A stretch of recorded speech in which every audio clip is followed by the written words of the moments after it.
Good morning बच्चों, मैं हूं अमित तिवारी और आप देख रहे हैं अपने YouTube channel focus on physics. बच्चों, अभी हम 12th क्लास का चैप्टर लगभग खत्म करने वाले हैं। जो अभी हम लोग का चैप्टर चल रहा है इलेक्ट्रिक चार्जेज एंड फील्ड, वो लगभग खत्म होने वाला है। एक दो क्लासेज और बाकी हैं, उसके बाद वो चैप्टर खत्म हो जाएगा। तो बच्चों, आज हम लोग देखने वाले हैं, आज हम लोग स्टडी करने वाले हैं, ध्यान से देखिएगा। आज हम लोग स्टडी करने वाले हैं field due to infinite long charged wire, field due to infinite long charged wire। ठीक है ना, इसके बारे में आज हम लोग स्टडी करने वाले हैं, इलेक्ट्रिक फील्ड निकालने वाले हैं इसका। अब देखिए, सबसे पहले इसके बारे में कुछ जान ले। सपोज कीजिए एक हमारे पास वायर है, देखिए ध्यान से। सपोज कीजिए एक हमारे पास स्ट्रेट वायर है, स्ट्रेट वायर है जो कि पॉजिटिव या निगेटिव कोई भी चार्ज कैरी कर रहा है। पॉजिटिव के बदले में निगेटिव चार्ज भी लिया जा सकता है, बस डायरेक्शन चेंज हो जाएगा। अब इसका लेंथ कितना है? माइनस इनफाइनाइट से प्लस इनफाइनाइट तक इसका लेंथ है। ठीक है ना, इन्फिनिटी लेंथ वाला है इसके।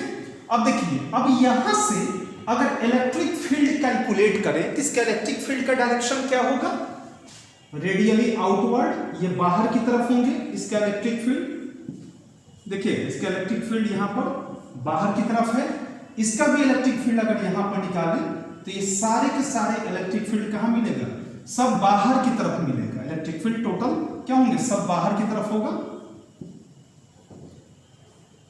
बाहर की तरफ मिलेगा। ठीक है ना, ये सारे इलेक्ट्रिक फील्ड हैं जो रेडियली आउटवर्ड शो हो रहा है। अब कह रहा है कि इस वायर से कुछ डिस्टेंस की दूरी पर, सपोज कीजिए r डिस्टेंस की दूरी पर, ठीक है ना, इलेक्ट्रिक फील्ड कैलकुलेट करना है। r डिस्टेंस की दूरी पर इलेक्ट्रिक फील्ड कैलकुलेट करना है। तो हमारे पास इस इलेक्ट्रिक फील्ड को कैलकुलेट करने का फिलहाल इस वायर के लिए कोई फॉर्मूला नहीं दिख रहा है, कोई तरीका नहीं दिख रहा है जिससे हम इलेक्ट्रिक फील्ड कैलकुलेट कर सके। तो हमारे पास एक आइडिया है, तो क्यों नहीं इस पॉइंट पर जहां पर इलेक्ट्रिक फील्ड कैलकुलेट करना है वहां पर एक गॉसियन सरफेस बना दे जिसका इलेक्ट्रिक फील्ड साइमेट्रिक हो, साइमेट्रिक के हर एक जगह पे इक्वल हो। तो यहां पे हम क्या करेंगे, इस पॉइंट को लेकर के, इस पॉइंट से हम एक सिलेंडर फॉर्म कर दे रहे हैं।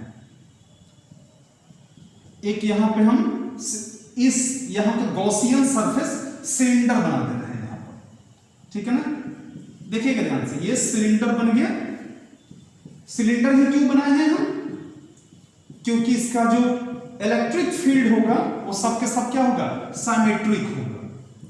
इधर जितना होगा उतना इतना होगा, उधर बाहर की तरफ भी होगा। जैसे मान लीजिए सिलेंडर शेप का है ये, तो इधर जितना इलेक्ट्रिक फील्ड होगा उतना इधर भी होगा, उतना इधर भी होगा, उतना इधर भी होगा।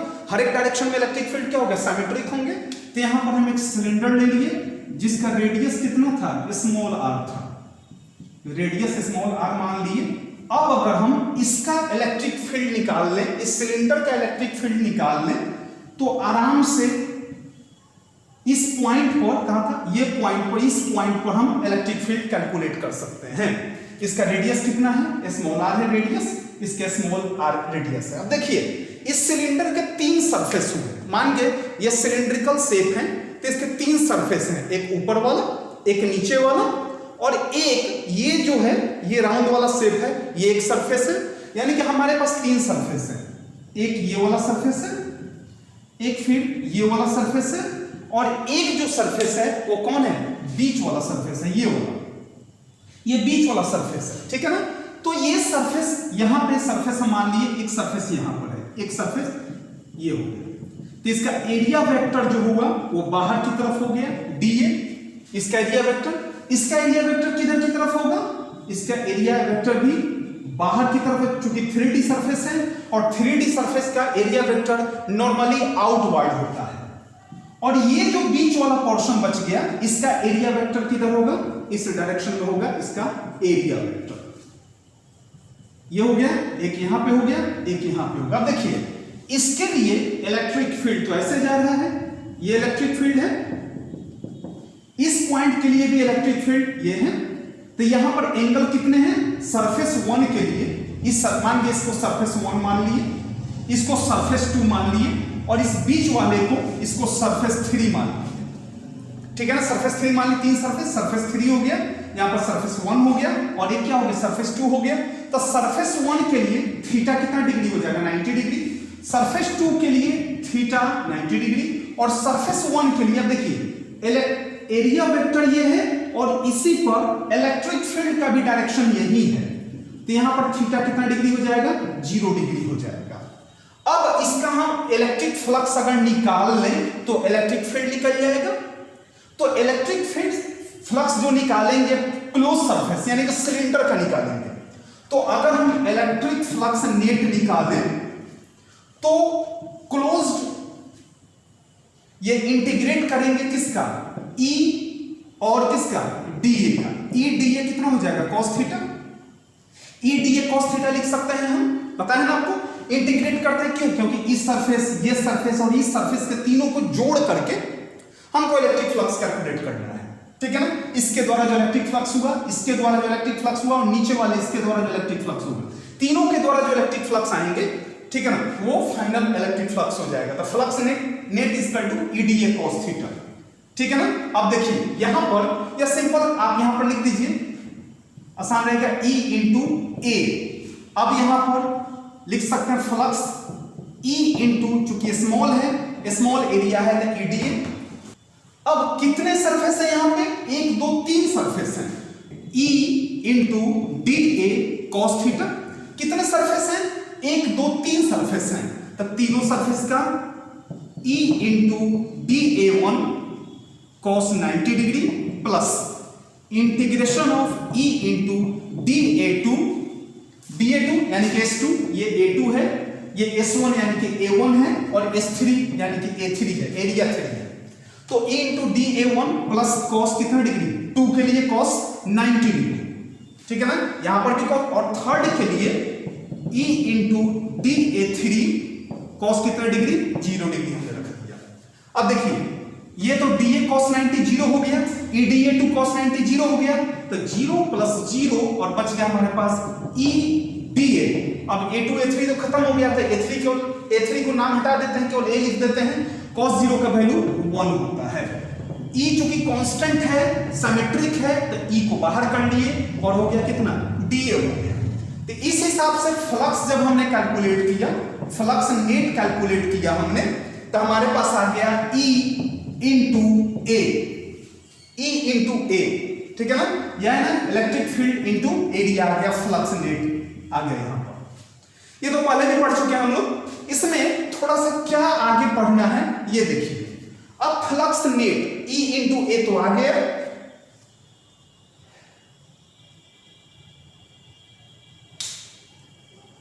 अब गॉस थ्योरम से देखिए, नाउ फ्रॉम गॉस थ्योरम से, गॉस थ्योरम का फॉर्मूला क्या था? फ्लक्स क्लोज्ड के लिए क्या था? Q inside by epsilon naught. तो मैथमेटिकली हमको E इंटू A आया, और गॉस थ्योरम के अनुसार से Q इनसाइड बाई कितना होता है? एप्सिलॉन नॉट होता है। तो इस फ्लक्स का वैल्यू E इंटू A और इस फ्लक्स का value Q inside by epsilon naught, तो ये फ्लक्स और ये फ्लक्स क्या होगा? इक्वल होगा। तो यहां पर हम लिख सकते हैं, ये अलग टर्म है इसलिए मैं इसको अलग कर रहा हूं। ठीक है ना, यहां पर लिख सकते हैं हम कि Q inside by epsilon naught is equal to, Q inside by epsilon naught is equal to E into A, electric field into area. ठीक से समझिएगा। अब बात आती है कि Q इनसाइड कहां से लेकर के आए। तो एक फॉर्मूला आप पढ़े होंगे, लीनियर चार्ज डेंसिटी। लीनियर है तो linear charge density lambda equal to होता है Q inside, charge inside by length. तो यहां से अगर Q निकालें तो कितना हो जाएगा? लैम्डा इंटू L हो जाएगा। अब वैल्यू पुट कर देते हैं यहां पर, Q इनसाइड के बदले में lambda into L by epsilon naught is equal to E into area होता है इसका सरफेस एरिया कितना होगा 2 पाई आर एच, तो 2 पाई आर, और ये एच जो है इसको हम एल मान लेते हैं। इस पूरे एच को यहां से यहां तक के यहां से यहां तक के एच को हम एल मान लिए थे। एच के बदले में क्या लिख सकते हैं, एल लिख सकते हैं, कटाते हैं एल से एल खत्म, तो यहां पर एल से एल खत्म हो गया। अब हमारे पास बच गया lambda by epsilon naught is equal to E into 2 pi R. हमको निकालना क्या है, ई निकालना है, इसलिए लिख सकते हैं electric field E is equal to lambda by 2 pi R into epsilon naught. यही इलेक्ट्रिक फील्ड निकालने का फॉर्मूला आ गया इस सिलेंडर के लिए या वायर के लिए, वायर के लिए, या फिर इसको हम सिलेंडर भी कह सकते हैं। इसको सिलेंडर भी कहा जा सकता है, क्यों? क्योंकि वायर का जो शेप होता है वो लगभग सिलिंड्रिकल होता है। तो यहां पर इसके द्वारा जो इलेक्ट्रिक फील्ड इस पॉइंट पर जो निकला, इस पॉइंट आर पर जो निकला, उसको क्या कितना होगा, electric field equal to lambda by 2 pi R into epsilon naught calculate हो गया। अब देखिए यहां पर lambda constant, 2 constant, pi constant, epsilon naught constant, R क्या होगा, वेरिएबल होगा। क्यों? क्योंकि आर का डिस्टेंस बढ़ भी सकता है, आर घट भी सकता है। तो यहां पर लिख सकते हैं हम यहां पर कि ई जो होगा वो इनवर्सली प्रोपोर्शनल होगा डिस्टेंस के, यानी कि ई जो होगा वो इनवर्सली प्रोपोर्शनल होगा डिस्टेंस का। मींस ये डिस्टेंस जितना बढ़ेगा उतना इलेक्ट्रिक फील्ड घटेगा। क्यों हुआ है? क्योंकि ये 2 पाई constant, epsilon naught constant, lambda constant, तो ई इनवर्सली प्रोपोर्शनल आ गया किसके, आर के, यानी कि ये पॉइंट जितना आगे बढ़ेगा, ये वाला जो पॉइंट है जहां पर हमने इलेक्ट्रिक फील्ड निकाला है, ये जितना आगे बढ़ेगा उतना ज्यादा इलेक्ट्रिक फील्ड का वैल्यू कम होगा, और ये जितना नजदीक आएगा उतना इलेक्ट्रिक फील्ड का वैल्यू ज्यादा होगा। डिस्टेंस कम, इलेक्ट्रिक फील्ड ज्यादा, डिस्टेंस ज्यादा, इलेक्ट्रिक फील्ड कम। तो ये था, क्या निकला है, field due to infinite long charge wire, उसके द्वारा इलेक्ट्रिक फील्ड कैलकुलेट हो गया। समझ में आया बच्चों? इसको गॉस थ्योरम का बड़ा इंपॉर्टेंट रोल है, बहुत ज्यादा इंपॉर्टेंस है इनका, काफी वैल्यू रखते हैं ये, इन्हीं की वजह से ये फॉर्मूला डिराइव हो पाया है। अब देखिए गॉस थ्योरम अप्लाई सब जगह कर सकते हैं, लेकिन सब जगह यूजफुल नहीं होता है। गॉस थ्योरम को हम सब जगह अप्लाई कर सकते हैं, रिजल्ट क्या आएगा ये मतलब मायने नहीं रखता है। ये ठीक नहीं है कि रिजल्ट सही आएगा कि गलत आएगा, लेकिन गॉस थ्योरम यूजफुल सब जगह नहीं है। सब जगह अप्लाई तो कर सकते हैं, लेकिन सारे जगह पे ये यूजफुल नहीं है, ठीक है ना। तो ये तभी अप्लाई हो सकता है गॉस थ्योरम जब इलेक्ट्रिक फील्ड जो है वो सिमेट्रिक हो, यानी कि सब जगह बराबर हो। जैसे इधर इलेक्ट्रिक फील्ड जितना है उतना इलेक्ट्रिक फील्ड इधर भी है। तो अगर इलेक्ट्रिक फील्ड सिमेट्रिक है तभी हम गॉस थ्योरम को अप्लाई कर सकते हैं, अदरवाइज गॉस थ्योरम वहां पे एप्लीकेबल नहीं हो सकता है। अप्लाई कर सकते हैं लेकिन यूजफुल नहीं होगा, एप्लीकेबल होगा लेकिन यूजफुल नहीं होगा, ठीक है ना। तो ये था, निकल गया field due to infinite long charge wire, ठीक है। मिटाए बच्चों इसे,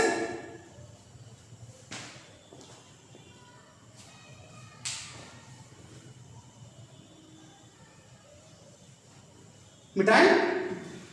नेक्स्ट अब सिलेंडर के बारे में पढ़ने चल रहे हैं हम लोग। हॉलो सिलेंडर याद है, स्फीयर में हम लोग पढ़े थे, हॉलो स्फीयर और सॉलिड स्फीयर।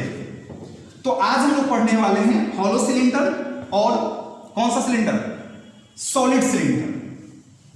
क्योंकि सिलेंडर भी 2 टाइप के होंगे, एक हॉलो हो सकता है और एक क्या होगा, सॉलिड हो सकता है। हॉलो में 2 टाइप के हो सकते हैं, एक कंडक्टिंग हो सकते हैं, एक नॉन कंडक्टिंग हो सकते हैं। इसी तरह सॉलिड सिलेंडर में भी 2 हो सकते हैं, एक कंडक्टिंग हो सकता है, एक नॉन कंडक्टिंग हो सकता है। तो देखिए, यानी कि कह सकते हैं ये सिलेंडर जो हम लोग स्टडी करने चल रहे हैं, ये सिलेंडर 2 टाइप के होते हैं।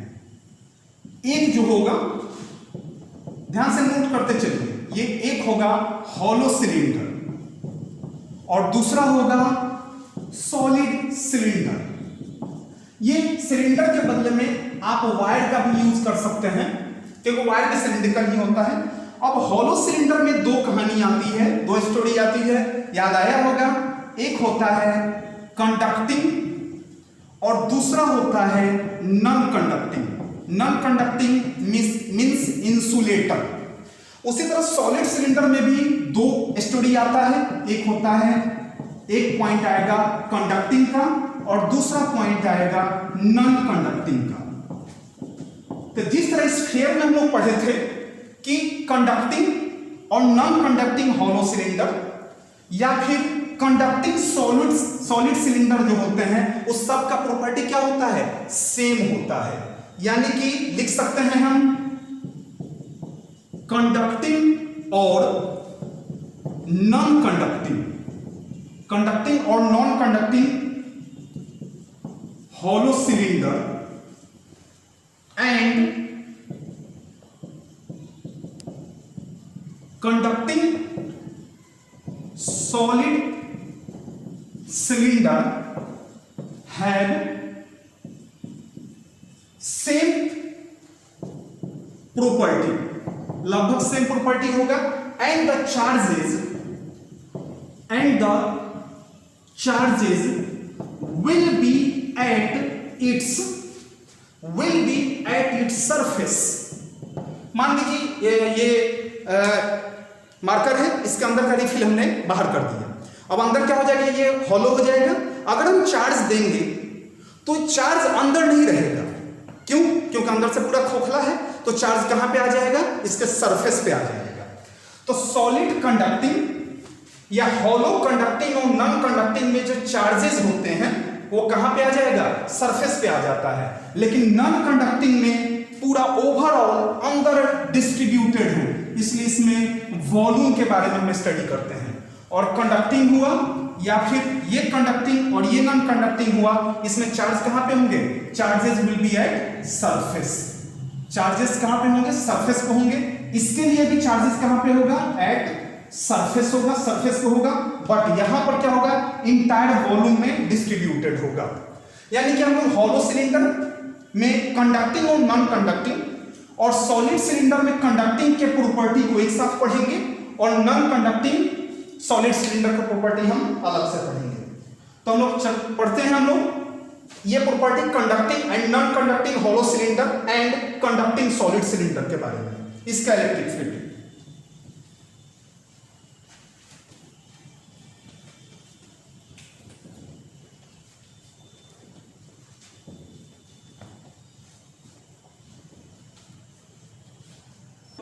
इलेक्ट्रिक फील्ड देखिएगा, electric field due to conducting and non conducting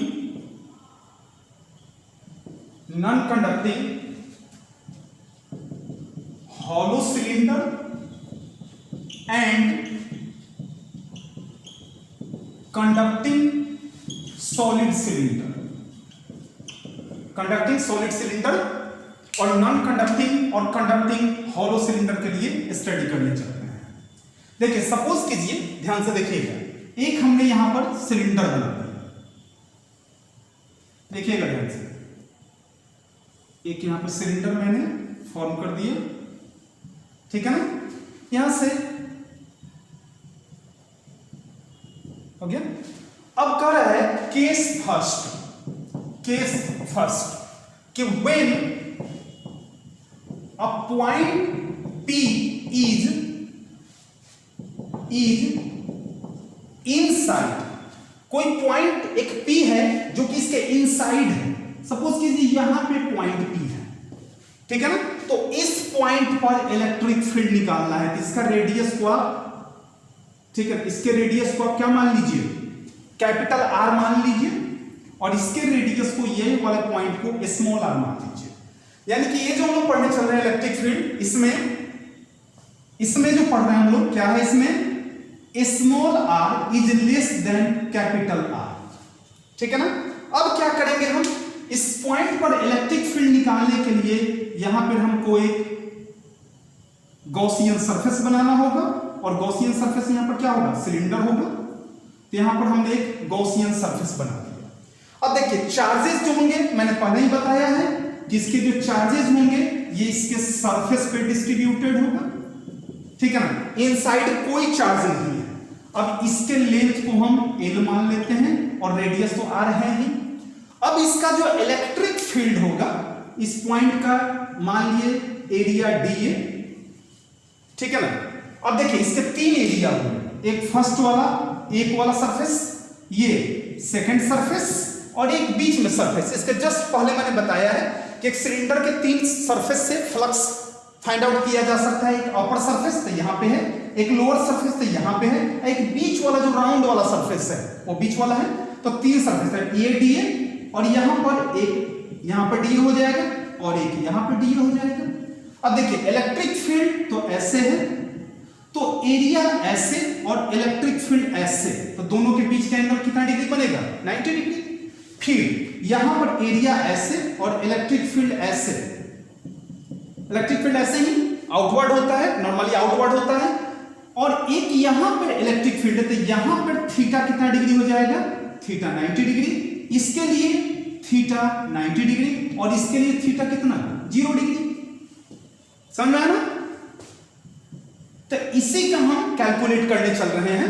अब देखिए हम निकालते हैं electric flux, total electric flux पूरे बॉडी का, इसका तो 3 है।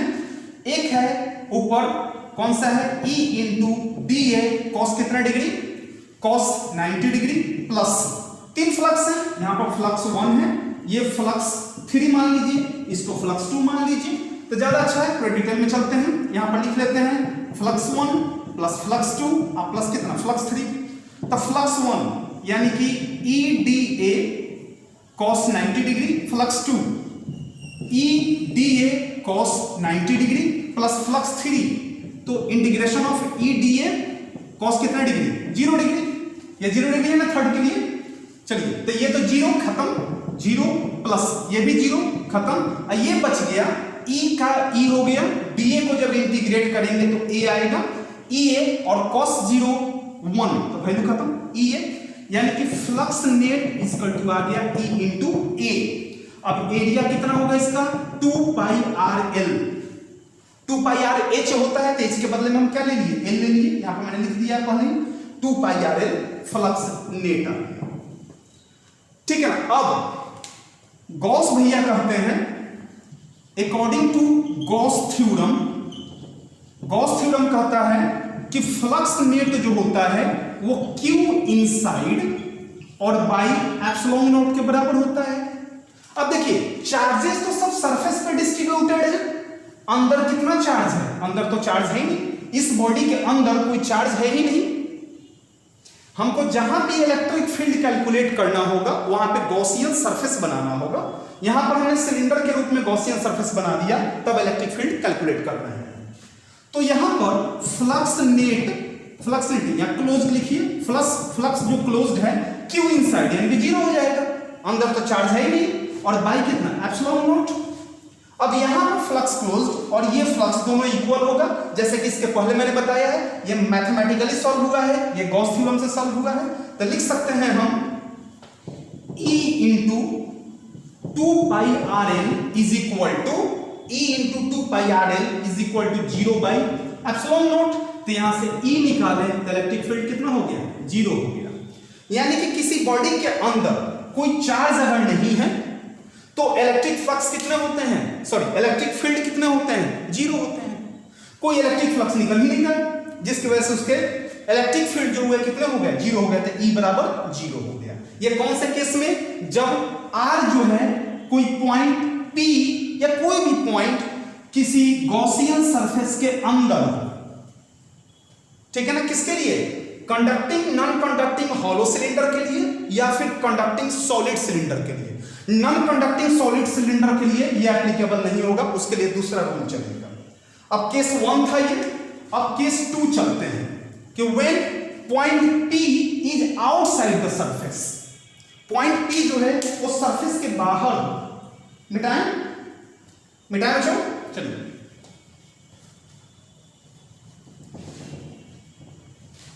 पॉइंट P के सेकंड कि when point P is outside the surface. Case second, when point P is outside the surface, या आउटसाइड द गॉसियन सरफेस या outside the cylinder, outside the cylinder, यानी कि बीच वाला ये कहानी खत्म। अब सब कहां चला जाएगा, सब बाहर चले जाएंगे। ये बीच वाला स्टोरी खत्म, ये भी खत्म, चार्ज तो रहेगा ही सरफेस पे। अब कह रहा है कि कोई पॉइंट जो है वो बाहर है, ठीक है ना। देखिए एक पॉइंट सपोज कीजिए कुछ दूरी पर, स्मॉल r की दूरी पर यहां पे पॉइंट P है।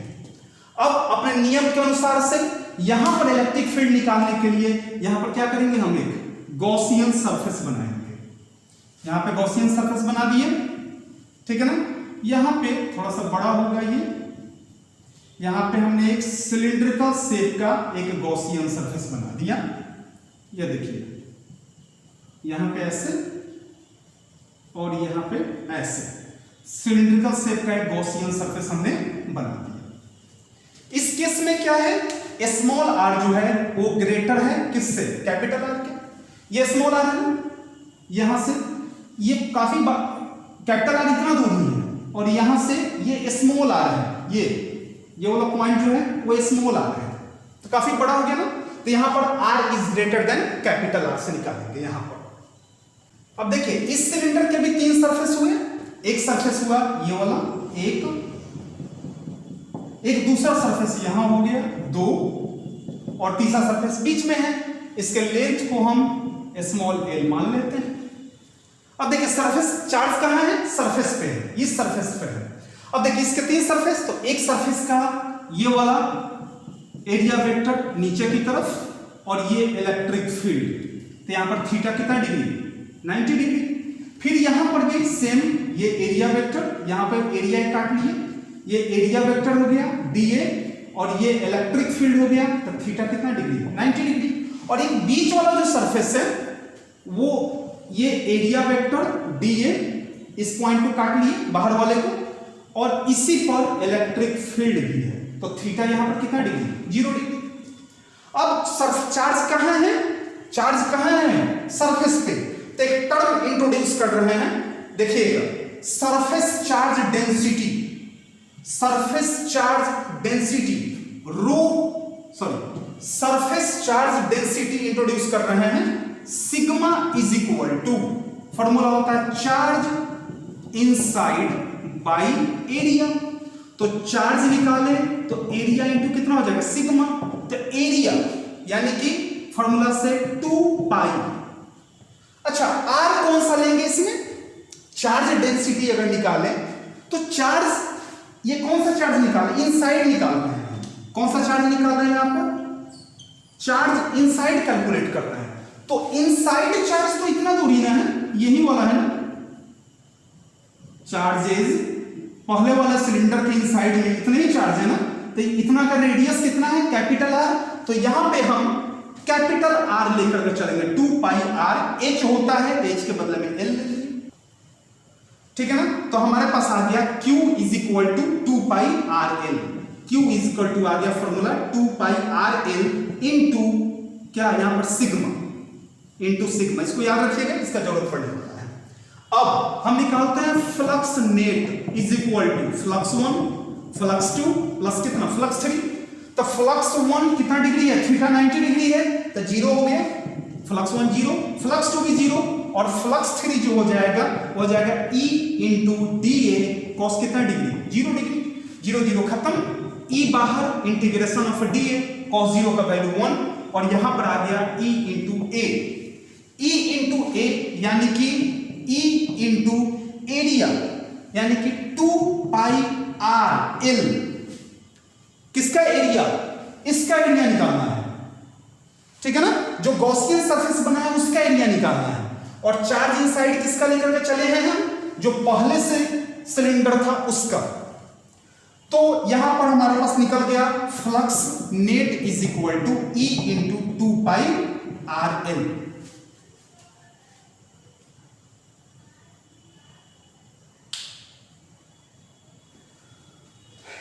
अब देखिए, अब गॉस थ्योरम से, अब यहां पर हम कौन सा थ्योरम लागू करने वाले हैं, गॉस थ्योरम लागू करने वाले हैं। गॉस थ्योरम में क्या होता है, फ्लक्स क्लोज्ड के लिए क्या फॉर्मूला होता है, Q inside by epsilon naught. तो इस फ्लक्स क्लोज्ड और ये फ्लक्स नेट दोनों बराबर होंगे एक दूसरे के, तो लिख सकते हैं हम इसका और इसका, यानी कि Q inside by epsilon naught is equal to E into 2 pi RL।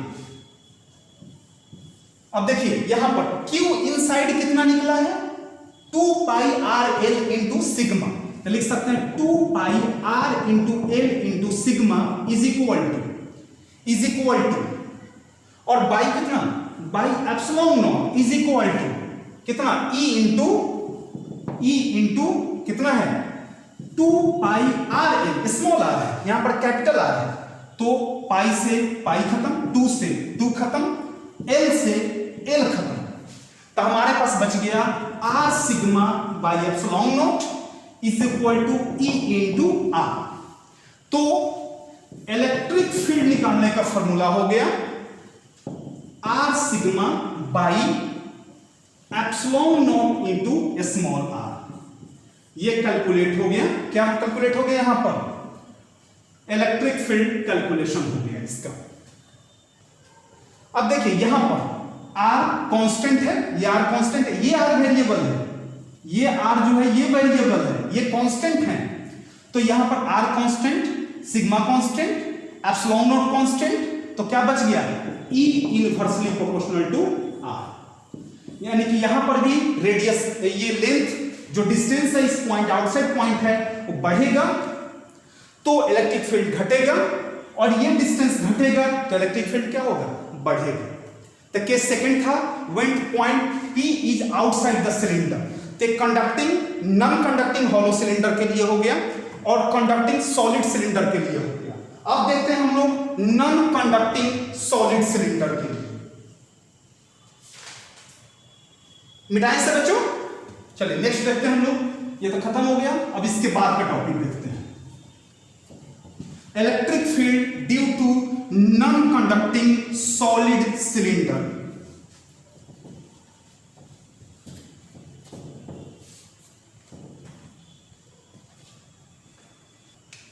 देखते हैं बच्चों आप, field due to non conducting यानी कि insulator, non conducting solid cylinder, इसके भी दो केस होंगे। स्फीयर के जैसा है, स्फीयर में जो पढ़े थे हम लोग ना, वैसे ही ये भी चल रहा है।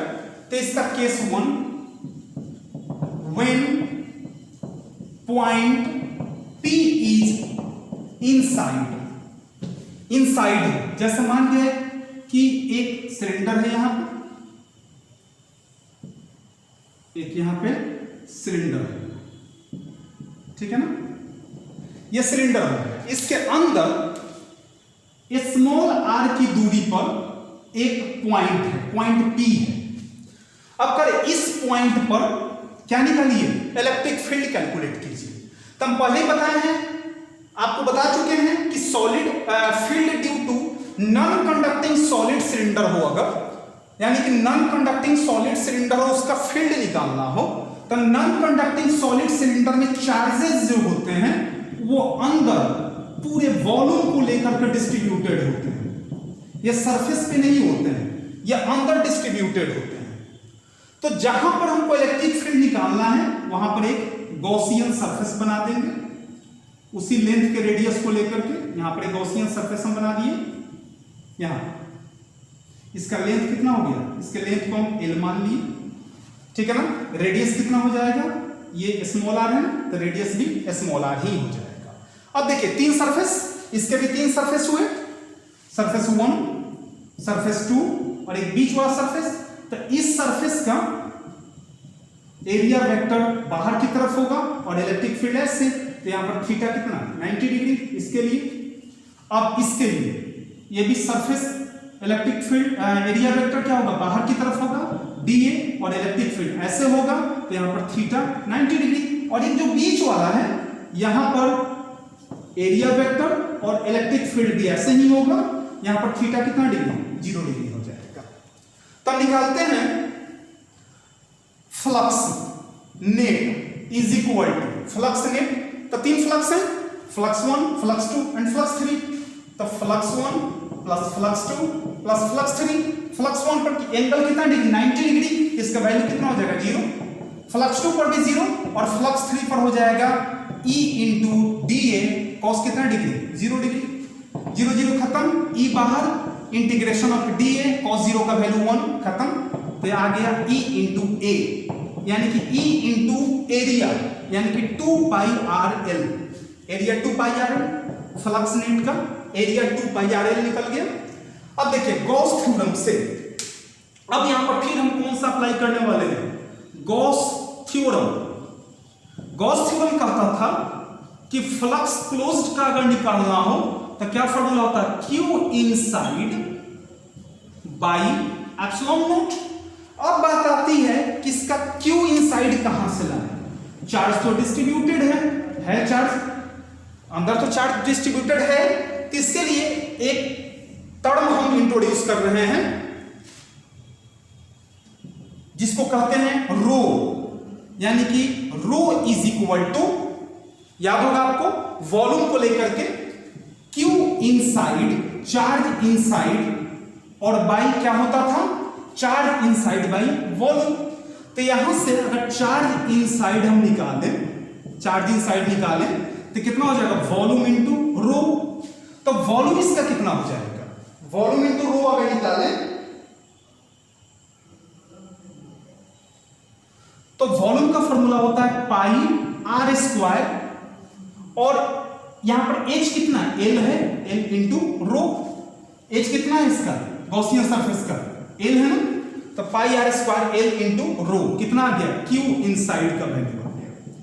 अब इस Q इनसाइड का वैल्यू यहां पे रखते हैं गॉस सरफेस में, गॉस थ्योरम में, तो कितना हो जाएगा फ्लक्स क्लोज्ड अगर निकाले हम फ्लक्स क्लोज्ड तो Q इनसाइड का पाई R square L into rho by यहां पर कितना है एप्सिलॉन नॉट। अब ये फ्लक्स क्लोज्ड और ये फ्लक्स यहां पर निकला है ना फ्लक्स नेट, दोनों क्या होंगे एक दूसरे के बराबर होंगे, जैसा पहले से हम लोग पढ़ते आ चुके हैं, पढ़ते आ रहे हैं, तो लिख सकते हैं हम E into 2 pi RL is equal to pi R square L into rho by epsilon naught. कटाते हैं देखते हैं, पाई से पाई कैंसिल, एक R से एक R खत्म और L से L खत्म, तो हमारे पास क्या बच गया, हमारे पास क्या बच गया E into 2 is equal to R into rho, बाकी सब तो खत्म हो गया और बाई एप्सिलॉन नॉट, तो E is equal to R into rho by epsilon naught into 2। अब देखिए यहां पर एक चीज समझिएगा ध्यान से, ये rho constant epsilon naught constant 2 constant, R क्या है यहां पर वेरिएबल है, तो यहां पर E जो होगा वो डायरेक्टली प्रोपोर्शनल हो गया R की, जबकि हम शुरू से पढ़ते आ रहे हैं कि इलेक्ट्रिक फील्ड जो होता है वो इनवर्सली प्रोपोर्शनल होता है R के। अब देखिए डायरेक्टली का क्या ये तुक है, ये क्या इसका फंडा है, देखिए इसका क्या फंडा है, देखिए कि अगर ये R यहां तक आए बढ़ते बढ़ते तब तक वो डायरेक्टली होगा। कैसे, मान लीजिए ये पॉइंट जो हम R लिए थे, यहां पर पॉइंट R लिया गया था ना, ये जितना बढ़ेगा उतना इसका एरिया बढ़ेगा, वॉल्यूम बढ़ेगा तो चार्ज भी बढ़ेगा और चार्ज बढ़ेगा तो इलेक्ट्रिक फील्ड भी बढ़ेगा, ठीक है ना। लेकिन इसके बाहर जैसे ही जाएगा, इस सरफेस के बाहर इनवर्सली प्रोपोर्शनल होगा, लेकिन सरफेस के अंदर क्योंकि चार्ज चारों तरफ क्या है डिस्ट्रीब्यूटेड है, तो ये पॉइंट यहां तक आने तक, इस पॉइंट तक आने तक डायरेक्टली प्रोपोर्शनल होगा, लेकिन इस पॉइंट के बाहर जाने पर क्या होगा इनवर्सली प्रोपोर्शनल हो जाएगा। अंदर क्यों, क्योंकि चार्ज डिस्ट्रीब्यूटेड है, जितना ये बढ़ेगा उतना चार्ज बढ़ेगा, जितना एरिया बढ़ेगा वॉल्यूम बढ़ेगा, अगर तो चार्ज भी बढ़ेगा, चार्ज बढ़ेगा तो इलेक्ट्रिक फील्ड भी बढ़ेगा, इसलिए वहां पर डायरेक्टली प्रोपोर्शनल आ गया है। मिटाएं से बच्चों, अब देखते हैं व्हेन P इज आउटसाइड। अब आउटसाइड का थ्योरम देखने चलते हैं। P इज आउटसाइड, इस सब मिटा दें हम, इस पॉइंट को, जितने पॉइंट हैं अंदर इस सब को मिटा दे रहे हैं। फिगर तो वही रहेगा, इस सारे पॉइंट को हम मिटा देंगे। चार्ज तो इंटरनल डिस्ट्रीब्यूटेड है ही। अब देखिए यहां पर चारों तरफ चार्ज डिस्ट्रीब्यूटेड है, वॉल्यूम है। अब करें एक पॉइंट P आउटसाइड लेंगे, ठीक है ना। अब यहां पे क्या करेंगे, इसका रेडियस कैपिटल R था, यहां पर एक गॉसियन सरफेस बनाएंगे हम, सेम डिस्टेंस पर एक गॉसियन सरफेस बना दिए। गॉसियन सरफेस में यहां पर हम एक ऐसे फिगर बना दिए, ऐसे हो गया, और एक ऐसे फिगर हमने बना दिया, ठीक है ना। अब यहां पर ये R हो गया, पॉइंट P मान लिए वो R हो गया। फिर तीन सरफेस हमारे पास, फर्स्ट वाला ये सरफेस हो गया, सेकंड ये सरफेस हो गया, और थर्ड ये बीच वाला सरफेस हो गया। तीन सरफेस हो गए। तो अगर फ्लक्स निकाले हम, फ्लक्स ये केस 2 है, P इज आउटसाइड, तो फ्लक्स निकाले, फ्लक्स नेट लिख सकते हैं flux 1 plus flux 2 plus flux 3। Flux 1 यहां से एक बाहर की तरफ dA होगा, तो और इलेक्ट्रिक फील्ड ऐसे है तो थीटा 90 डिग्री। यहां से एक dA बाहर की तरफ है, यहां से इलेक्ट्रिक फील्ड ऐसे है तो थीटा 90 डिग्री, और यहां से ये dA ऐसे है और इलेक्ट्रिक फील्ड भी इसी पॉइंट पे है, तो थीटा कितना डिग्री, 0 डिग्री हो जाएगा। तो फ्लक्स 1 0 क्योंकि थीटा 90 डिग्री है, फ्लक्स 2 0 थीटा 90 डिग्री है, flux 3 E into dA cos कितना डिग्री, 0 डिग्री। तो हमारे पास आ गया E into integration of dA cos 0 का वैल्यू 1, तो E इंटू A। अब एरिया यहां पर कितना लेकर के चलेंगे, कौन से रेडियस को लेकर के चलेंगे, सोचिए। एरिया तो गॉसियन सरफेस का ही लेकर के चलेंगे हम, तो area 2 pi RL, small r बता रहा है कि गॉसियन सरफेस है, फ्लक्स नेट निकल गया। अब हम लोग चलते हैं गॉस थ्योरम से, चलते हम लोग गॉस थ्योरम से। गॉस थ्योरम में बताया गया था कि फ्लक्स क्लोज्ड का निकालना हो तो फॉर्मूला क्या होता है, Q inside by epsilon naught. अब बात आती है कि Q कहां से लेकर के आए हैं, Q इनसाइड कहां से लेकर के आए हैं। तभी जस्ट हम लोग पढ़े हैं वॉल्यूम चार्ज डेंसिटी को, volume charge density rho is equal to charge inside by कितना, वॉल्यूम चार्ज इनसाइड। तो चार्ज निकाले Q, या Q चार्ज निकाले, तो चार्ज इनसाइड Q इनसाइड है ये, तो कितना हो जाएगा, रो इंटू भी हो जाएगा। अब यहां पे वॉल्यूम इनसाइड का, तो इनसाइड का वॉल्यूम तो यही है ना, यही निकालना होगा। और इसका रेडियस कितना है, ये अंदर वाले का, ये तो आउटसाइड हो गया ना दोनों पार्ट, इसका रेडियस कितना R है, तो वॉल्यूम हो जाएगा इसका पाई R स्क्वायर, कैपिटल सॉरी पाई R स्क्वायर L, निकल गया Q इनसाइड निकल गया ना Q इनसाइड। अब इस Q इनसाइड का वैल्यू यहां रखते हैं, तो flux closed is equal to आ गया Q इनसाइड, यानी कि rho into pi R square L by कितना, एप्सिलॉन नॉट। अब देखिए यहां पर जो फ्लक्स नेट आया था ये, और ये फ्लक्स क्लोज जो आया है, दोनों बराबर होंगे, तो दोनों का वैल्यू इक्वल करते हैं। तो E into 2 pi RL is equal to rho into pi R square L by epsilon naught. कटाते हैं, क्या क्या कटेगा इसमें, पाई L खत्म। अब देखिए यहां पर E निकाले, अगर E इंटू क्या आ गया हमारे पास, E into 2R is equal to rho R square by epsilon naught. तो E is equal to rho R square by 2R epsilon naught, ठीक है ना, 2R एप्सिलॉन नॉट। अब यहां पर देखिए rho constant, R constant, epsilon naught constant, 2 constant, तो यहां पर ई जो होगा वो इनवर्सली प्रोपोर्शनल आ गया आर के। मैंने बोला था कि कोई पॉइंट अगर बाहर हो तो इनवर्सली प्रोपोर्शनल होगा, और वो अगर अंदर हो तो डायरेक्टली प्रोपोर्शनल होगा। इसके पहले इनसाइड वाला पढ़े थे हम लोग, इसमें ये आउटसाइड था, क्या था, small R is greater than capital R. तो पॉइंट क्या था, आउटसाइड था, यहां पर था पॉइंट ये आर के साथ, तो आउटसाइड होगा तो इनवर्सली प्रोपोर्शनल होगा। अगर इनसाइड होगा, चार्ज्ड बॉडी के इनसाइड अगर कोई पॉइंट होगा तो क्या होगा, डायरेक्टली प्रोपोर्शनल होता है। तो ये पॉइंट तो बाहर था तो इनवर्सली प्रोपोर्शनल होगा, और इसके पहले जो इनसाइड वाला पढ़े थे वहां पर क्या होगा, डायरेक्टली प्रोपोर्शनल होगा। तो ये था आपका field due to non conducting solid cylinder. इसके बाद एक या दो क्लास और बाकी है, उसको भी हम लोग कंप्लीट करके इस चैप्टर को खत्म करेंगे।